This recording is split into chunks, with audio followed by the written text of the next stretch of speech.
Hello and welcome back to Redesigned Rose. If you are new here, my name is Jen. I am going to show you today a level up on my very first YouTube video that I made on how to make these amazing chunky blankets.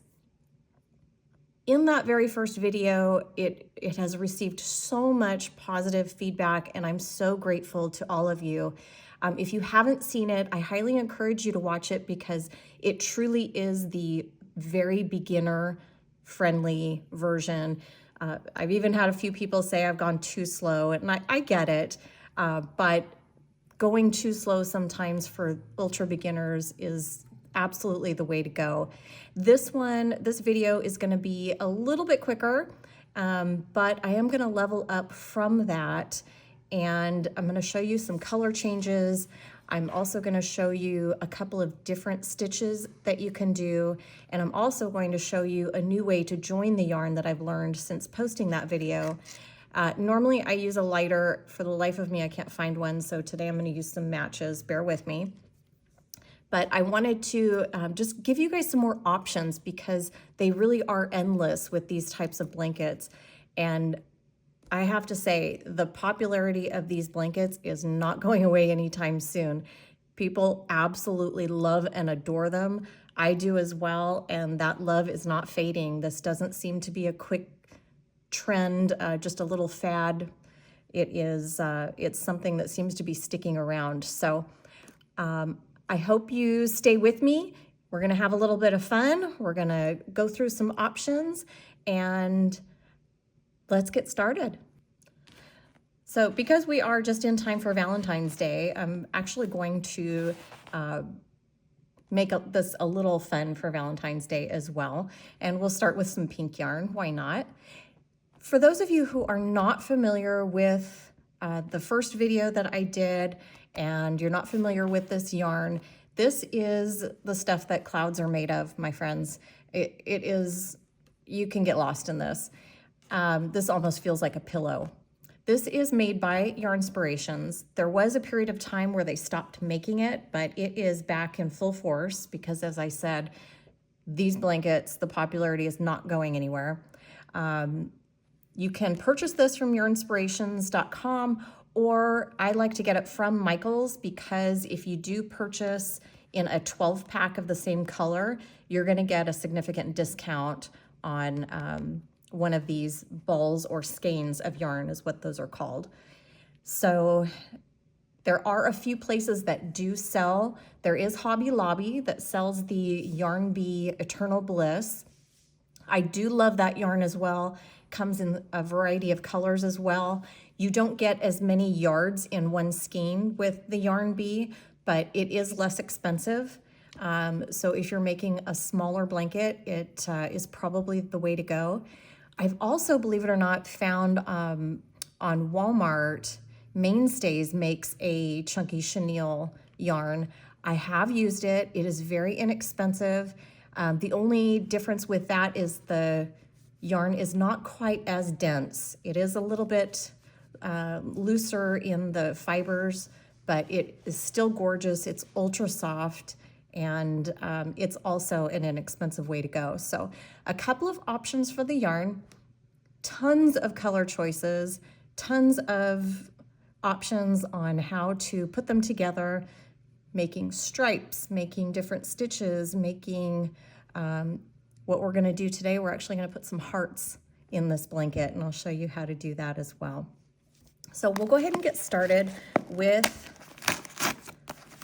the pink yarn. I think you'll be able to see that on camera a little easier. And what we wanna do, and actually I'll show you this. This is kind of a good thing. This is what the inside of this yarn looks like. There is this multi-strand thread on the inside, and all of this is wrapped around it.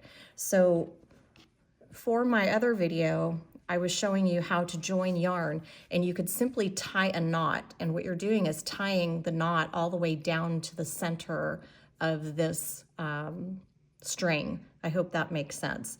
So it's not a knot that is actually as fat as this yarn is.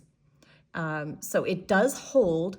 However, I really have found that over time, a lot of the knots or tails, they like to come back out and show themselves, and that's never any fun.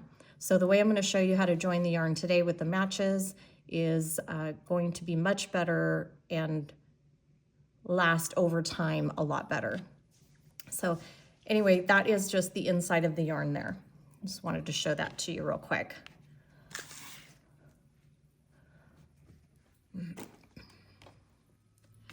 Now, the biggest question that I get is how many skeins of yarn, how many loops do I start with for any particular size blanket?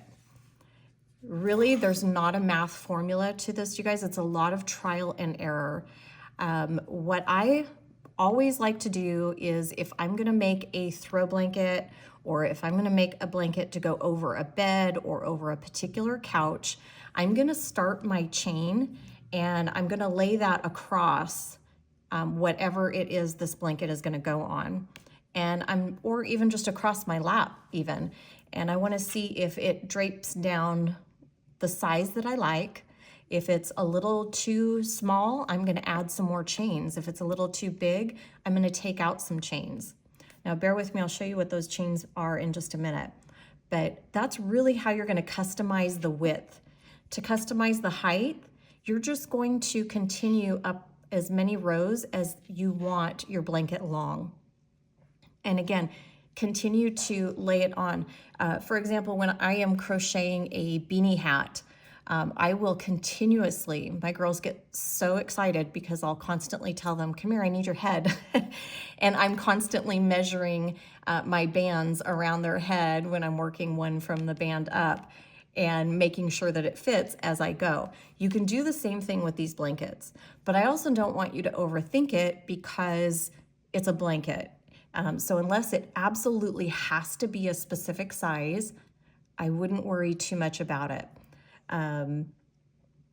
As far as how many skeins, what I have found in working with this yarn, and like I said, the yardage between the skeins is different between the brands. The Bernat, you're getting more yardage than you would on the others. So it's not gonna be quite the same all the way across. As well, when you are making your particular stitches, if you're making your loops bigger or smaller than I'm making mine, obviously your yarn is going to either last longer or run out quicker than mine as well.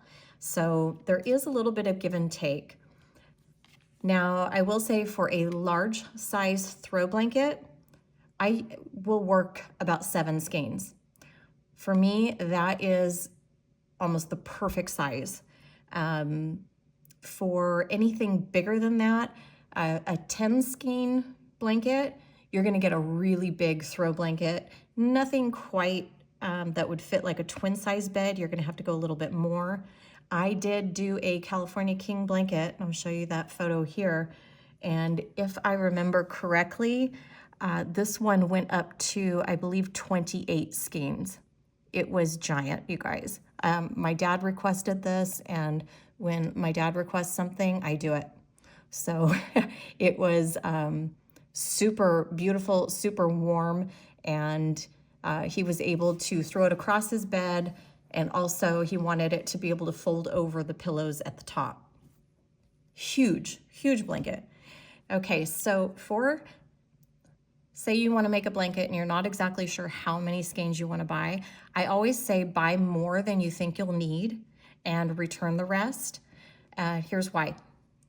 Because if you're using a particular color and you run out and you think, okay, well, I need to order 1 or 2 more because it's just not quite large enough. The only problem with that is every bit of yarn is dyed. They have different dye lot numbers, and they'll take a bunch of yarn and dye it all at the same time. They'll take that out and they'll do another batch of it all at the same time. And that color may vary slightly from the bunch they did just before or just after.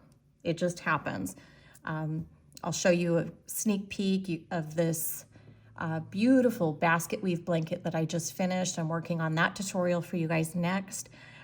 It didn't bother me because this yarn is in a stonewash color, so it does have some variation, but you can see where I did run out. I did need to buy some more yarn, and you can see a bit of a difference in the color. So I always suggest buy more than you need and take back what you don't use versus the other way around, just to ensure that your colors are going to be the same. So most of the time you will see a dye lot number. I'm assuming that is this dye lot number here. I can tell you here's another kind of yarn that I'm also working on a tutorial for you guys.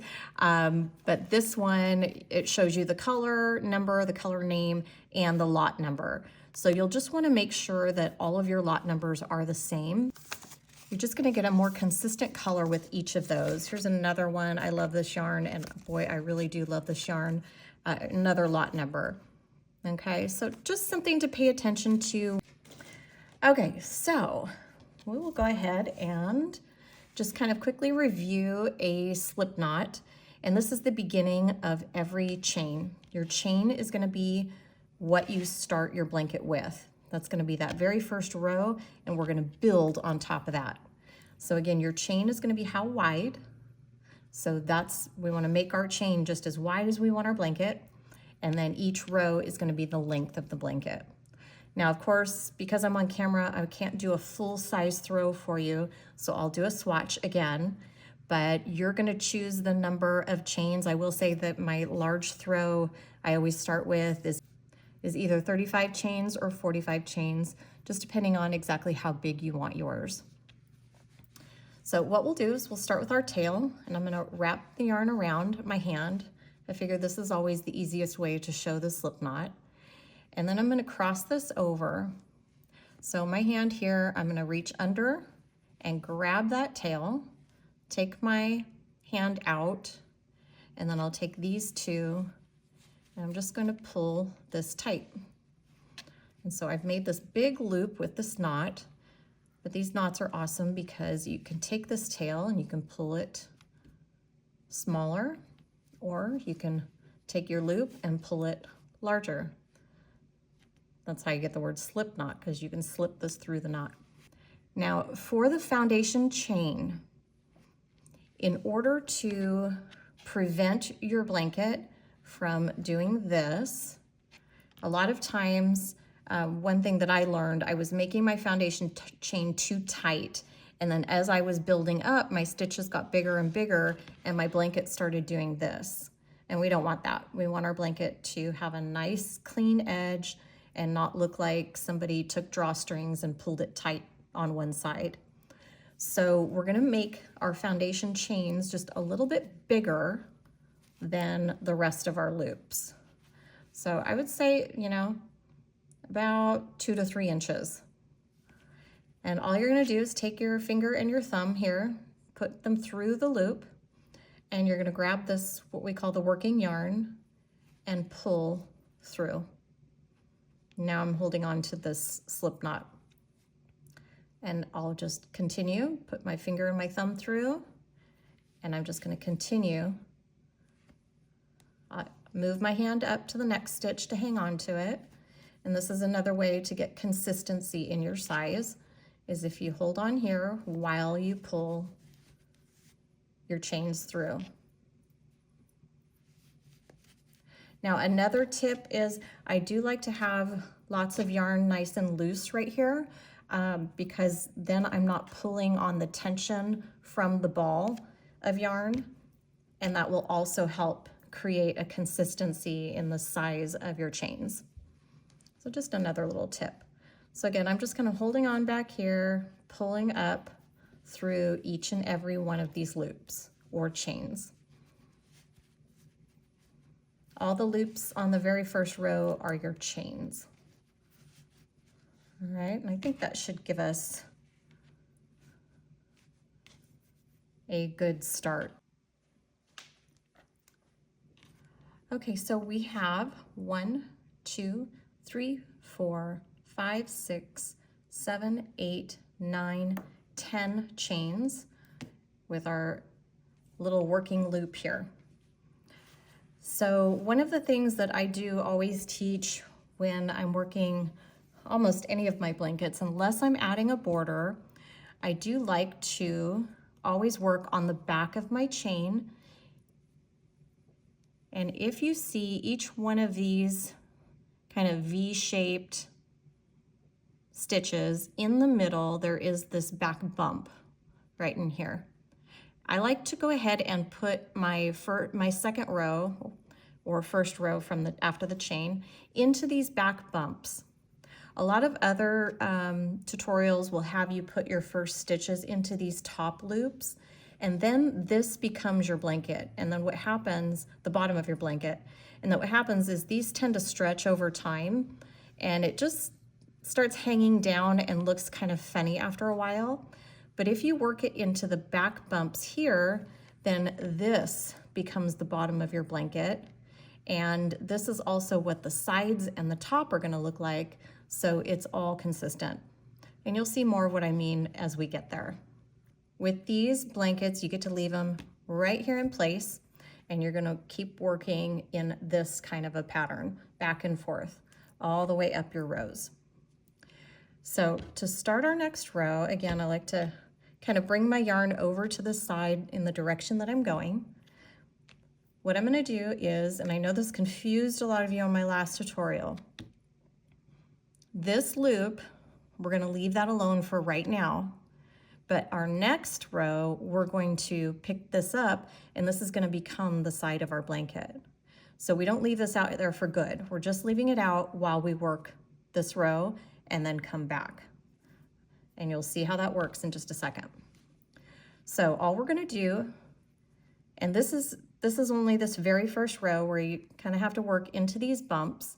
Kind of got to get your fingers in there, and you're going to take this yarn and we're just going to pull up until it makes a loop. Now it's a little too big because the rest of these I want a little bit tighter. So I'm going to grab my next bump here and stay with me. This is the only row that works different than the rest. Okay, so again, you're gonna wanna kind of try to keep these loops just about the same size. I'm gonna come down to the next bump. I'm just gonna get my fingers in there and pull up these loops. And I know this first row is a little awkward, a little different. The rest of them are a lot easier, I promise. It's just because you have to kind of pick up that bump, separate it from the stitch, it's a little tighter, and then try to pull up your loop.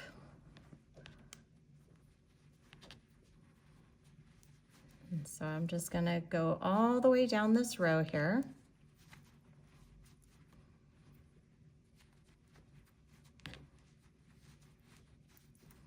Now don't forget this very last one. This is our slip knot, but if we start here, then the edge of our blanket is gonna have this little thing sticking out. We don't wanna do that. That is a stitch. So what we have now is our very first row. And like I said, I'm not gonna get a measuring tape out and measure each and every one. I'm just gonna kind of eyeball it, make sure they're about consistent, the same. And as you can see, there's that bottom braid of our blanket. So it just makes it nice and pretty. You see all of those V stitches here that you will see on each and every edge of the blanket by doing this. Don't worry about our tail here. We'll deal with that when we're done. So here's where we get to get creative. Here's your very first foundation chain, your very first row. Now what we can do is vary or choose the stitches that we want to do. Now, when we pull our yarn from behind and up, this is a knit stitch. And this is actually what stitches look like with knitting needles and yarn. It is pulled up just like this. And you can do your entire blanket in a knit stitch, and you're gonna keep getting this nice, flatter, but beautiful pulled up look. And then when we get to the end of the row, this is when this one comes back into play, and we're going to bring that up so that it is at the same height as the rest. So I'll first show you a couple of rows here of the knit look. And now the knit look does not look the same on front and back. And I'll show you after I finish this row so you have a good sample of what that looks like. And all I'm doing is just pulling this yarn through each loop. And I do try to pull it up and lay it down when I'm doing this, all the way to the end. And so this is what you do see a lot of these blankets just in this knit stitch where it looks like this on the front. And then you get all of these horizontal bumps on the back.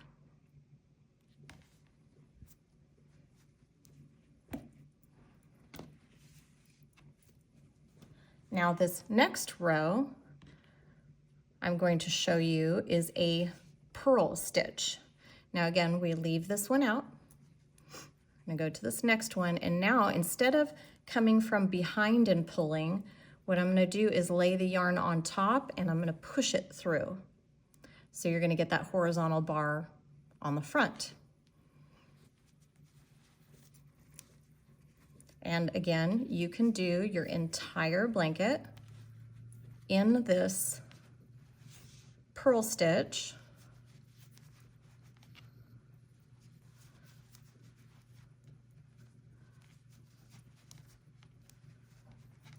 Or you can alternate between the two stitches. You can do, like I'm doing, 2 rows of purl, maybe 2 rows of knit, maybe 2 rows of purl.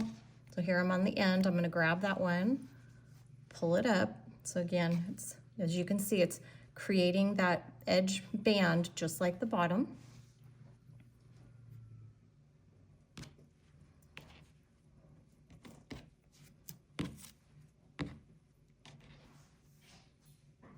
And then I'll come right back to, here's the very first stitch there. I'm just gonna keep doing this purl stitch to the end. And I will walk you through this a little bit more when we actually get going on the sample that I'm gonna make you with the hearts. This one I'm just kind of showing you the difference between the stitches. So you can choose what you wanna do. I've even done a blanket like this with cable rows, and that's when you take your loops here and you actually cross them. That's another video, but again, just the options are endless. Now when I get to the end, I'm always going to pull through, again, just to keep that edge. So with the purl stitch, you end up with those bumps on the top, and then you end up with the knit on the back. So alternating, you can see it does create some different texture and dimension with the blanket. Okay, so this very first row, I did a knit stitch on each and every stitch, and now is where we'll start to alternate. So again, we're not going to do anything with this first stitch on the right side. We're going to bring this yarn behind it. We're going to just kind of get that out of the way. In this very first stitch, we're going to go ahead and do that purl stitch. And the next one will be a knit. And you're just going to alternate back and forth on each and every one of these.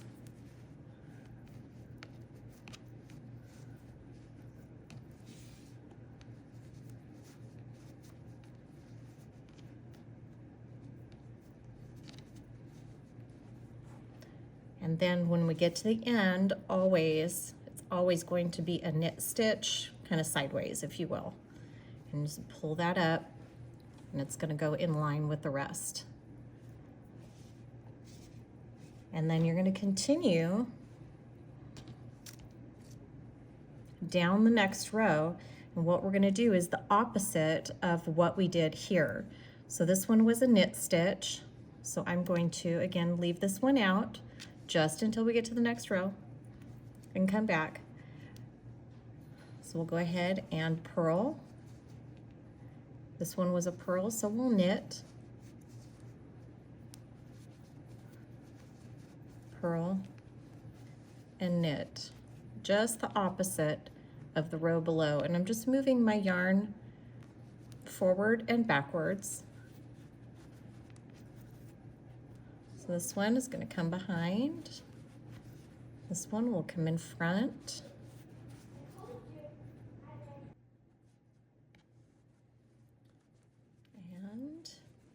And then we'll once again grab that, do that knit stitch, and bring it up the side here.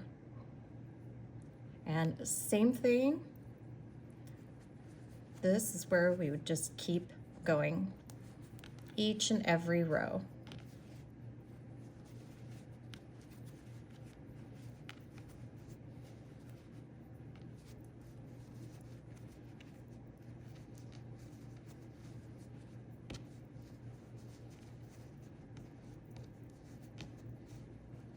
Once again, get to the end, grab that last stitch and bring it up the side. And you can see it's creating that same braid on each and every edge. Well, this one you'll see it on the next one. It's starting to create that there. My next row, because I'll have a white go through this next stitch so that it lines up with the next white row. I'm going to join my yarn right here. So I'll actually take one more loop out just for a second, and I'm going to cut my yarn right here. Again, I would normally do this with a lighter, but couldn't find one. So I have snipped, that's a clean snip there. I'm going to go ahead and do a clean snip on my new yarn that I'm going to join.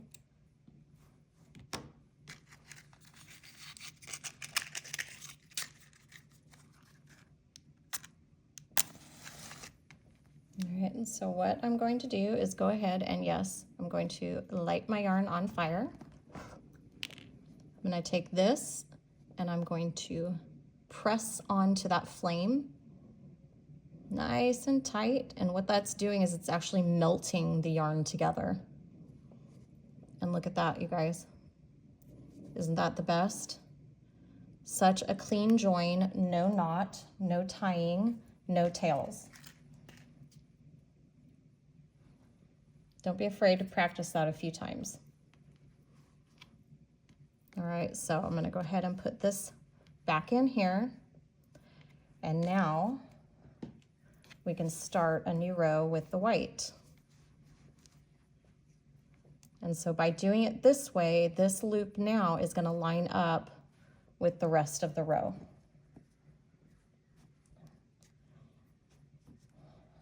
So now I'm going to work towards my right. So I'll go ahead and throw some yarn this direction. Now, normally this is a small swatch, so I'm just taking a little bit. Normally I'll take the whole ball and throw it from side to side. And then this one was a knit stitch, so we'll go ahead and put a purl.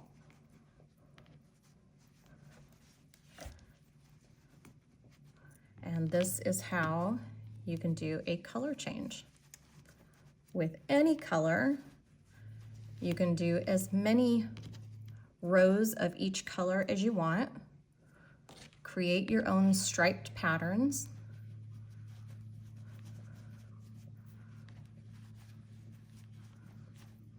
And look how pretty those look together.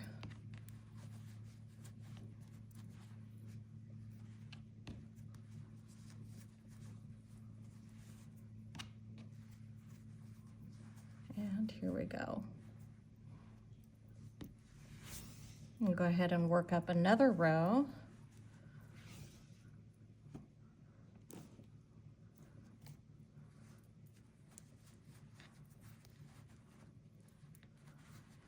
Now I do work these blankets up on the floor, on a table if the table is not too high. This table is a little too high for me, or maybe my chair is too low.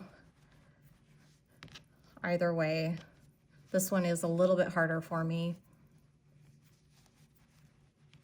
But I find that when you work them and keep them on the floor or completely laid out rather than like across your lap, I do find that you're gonna get more consistent with your tension, because you're gonna start to see if things get too big one way or the other as you're working it up. So that's another nice little helpful tip, just to help keep everything consistent. All right, so come to this last stitch there. And then I'm gonna work up one more row, and then I'm gonna show you the cute little hearts, because it's such an easy thing to do. And I just think it's darling. Okay, so this one, just again, you're gonna look at what you did before and do the opposite on this next row.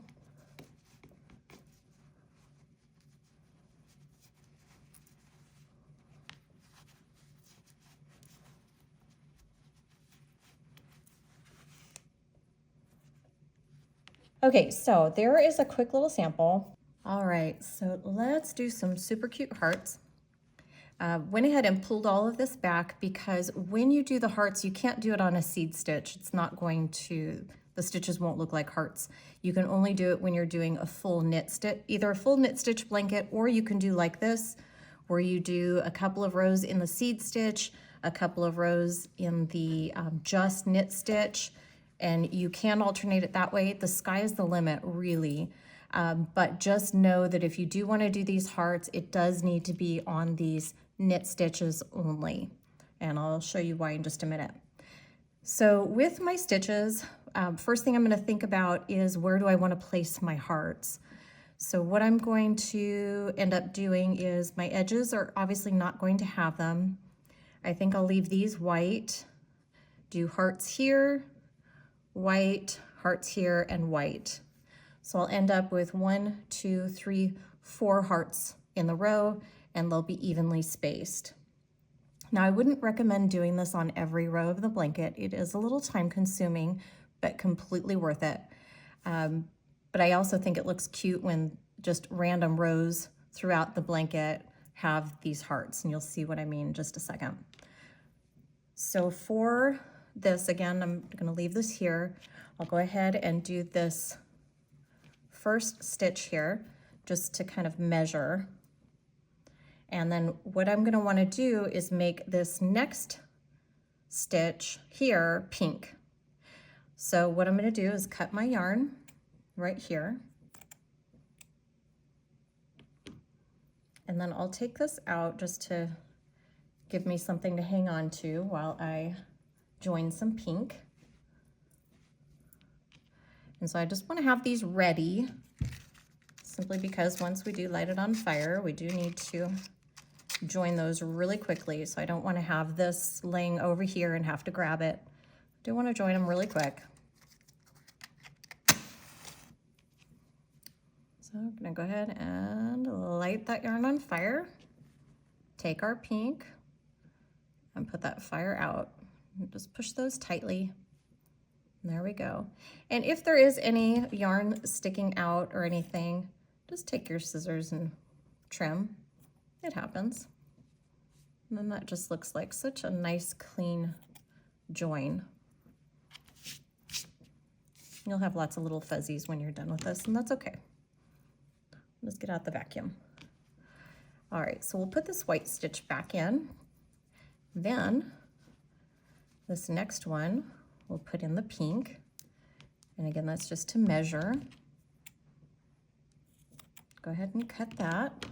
I'm gonna leave that there because we're gonna need it in just a second. Take that back out.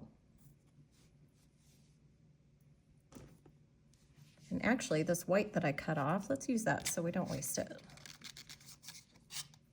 And again, I apologize, you guys. I would normally do this with a lighter, not the matches, but I did not want to delay this tutorial having to go get a lighter.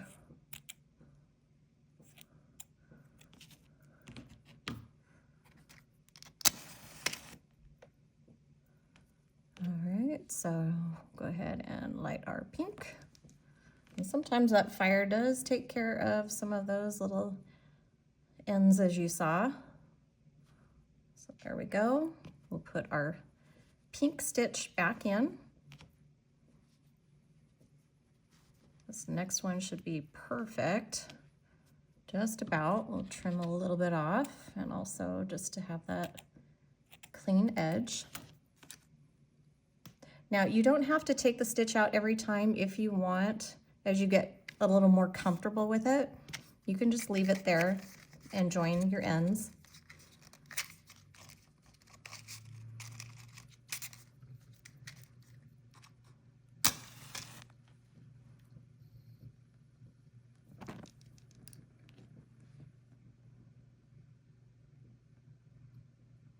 That one doesn't really want to catch there. It's gonna go. I didn't just want to have that little teeny spot melting. I need to have as much of it melting as possible. Okay, so I've got a white, a pink, a white, a pink. Trim that off.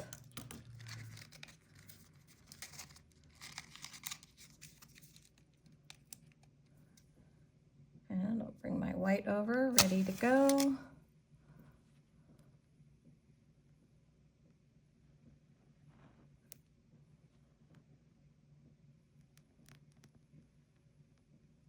Come on, catch on, baby. There we go.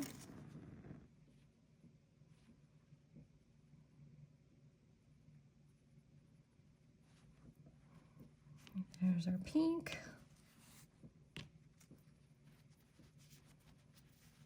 And I'll just continue this down to the end of the row. Now see, if you can see, I made this loop a little too big, and I noticed that. I am comparing as I go, so I'm just simply going to tighten that down a little bit.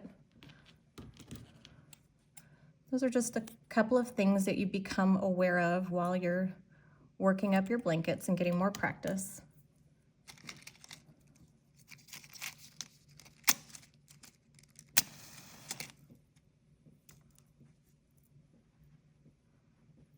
Pull that through a little bit more.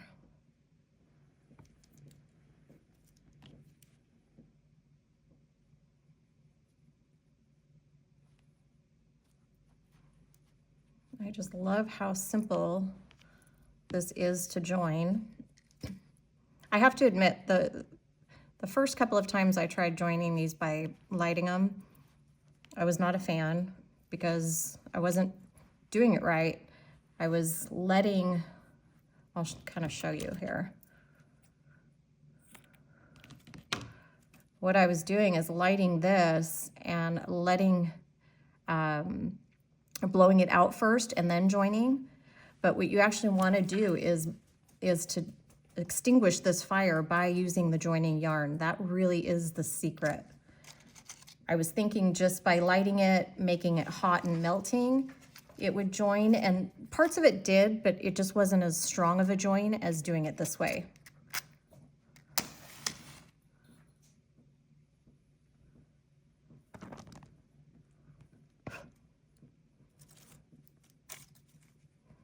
So you just actually want to extinguish the fire. Oops, I almost grabbed the wrong one. With the new yarn. And that really is the best join. And if you have little bits, little burn bits, just take the scissors, trim them off. It's no big deal. Next one's gonna be white.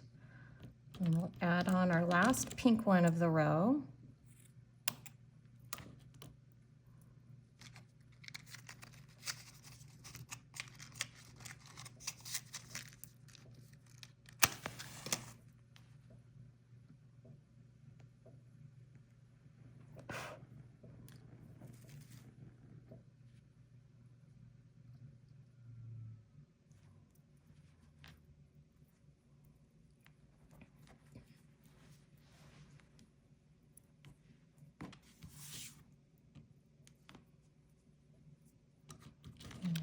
and then we'll go back to our white.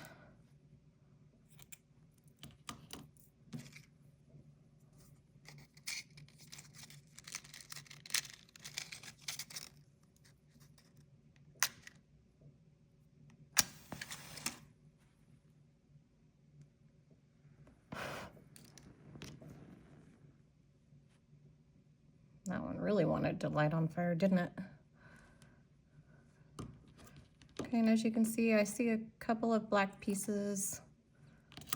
Most of them are hidden in there, but sometimes I'll just clean it up just a little bit. All right, and then I'm at the end of my row, so I make sure to grab that last stitch there. And then this is where the heart magic is going to happen.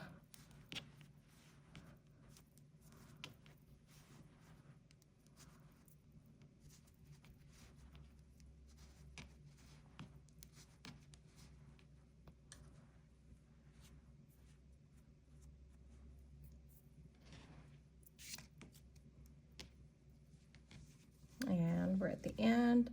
I do always kind of try to turn these a little sideways as I'm working up the edge. That's another little tip, just to encourage it to go the right direction. We'll get these out of the way. And as you can see, these cute little hearts start to take shape.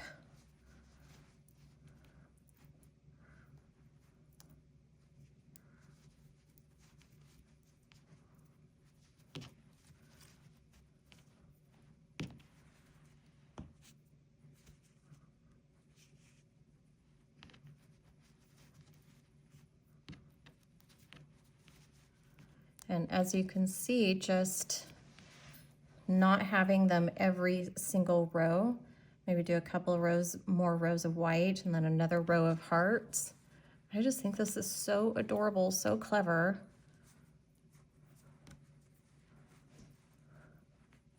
I have seen a few folks do it this way.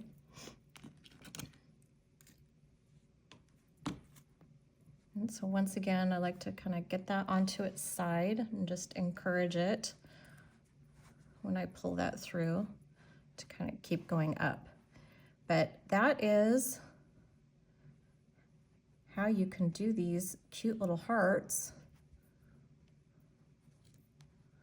And you can kind of fiddle with them a little bit just to make them a little more pronounced. I know it looks a little more like a V, but it is a heart.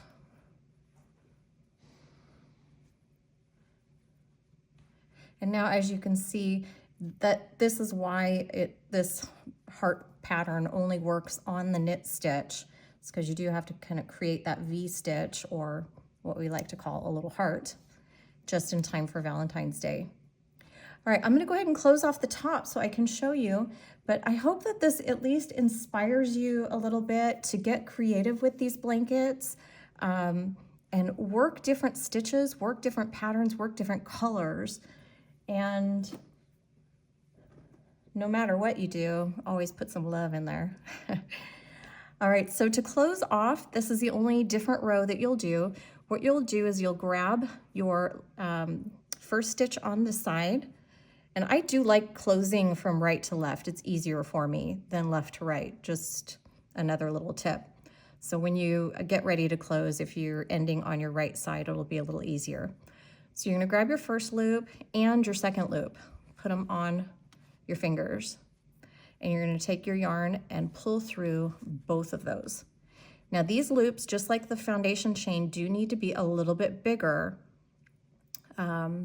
than these loops, because you are going through two and you need to lay this over. So you're gonna grab this loop and the next one, pull through both. The next one, and pull through both. And as you can see, you're ending up with that same braided pattern all the way around. And just pull through both loops.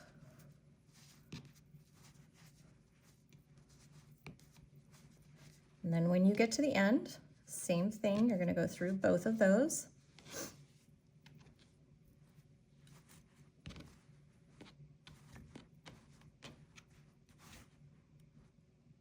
And then what I'm gonna do, I'm gonna go ahead and cut this yarn. Then I'm gonna pull this tail through that last loop, and that will tie that into a knot. Now, whether or not I am making hearts now, I will go ahead and weave this tail just through a couple of stitches here. And instead of just weaving that through, because if you weave it all the way through, at some point these do start to come loose, and it just has driven me nuts. So what I do now is just like with joining our hearts, I will go ahead and take this tail and I'm going to join it on the inside there. And that way I don't ever have to worry about that tail popping out. Same thing with our very beginning slip knot. These do like to come loose as you're working, so go ahead and tighten it up if needed. And then you can just weave that through once or twice. Whatever you feel, if there's a space you need to fill or something.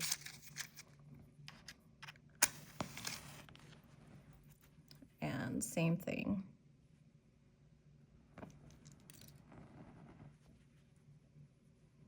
And just join that on the inside. And no one will ever know. Now on the back, you will not see the heart shape, but on the front you will. So again, I hope this has been helpful for you. I hope that this gives you some creative ideas on working your next blanket. Again, reach out if you have any questions. I do love your comments, and I do love it when you share your pictures of your work with me. I do ask if you would please, if you haven't already, like, subscribe, share.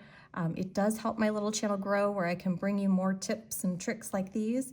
And I just absolutely love being able to do that. So until then, I will see you next time.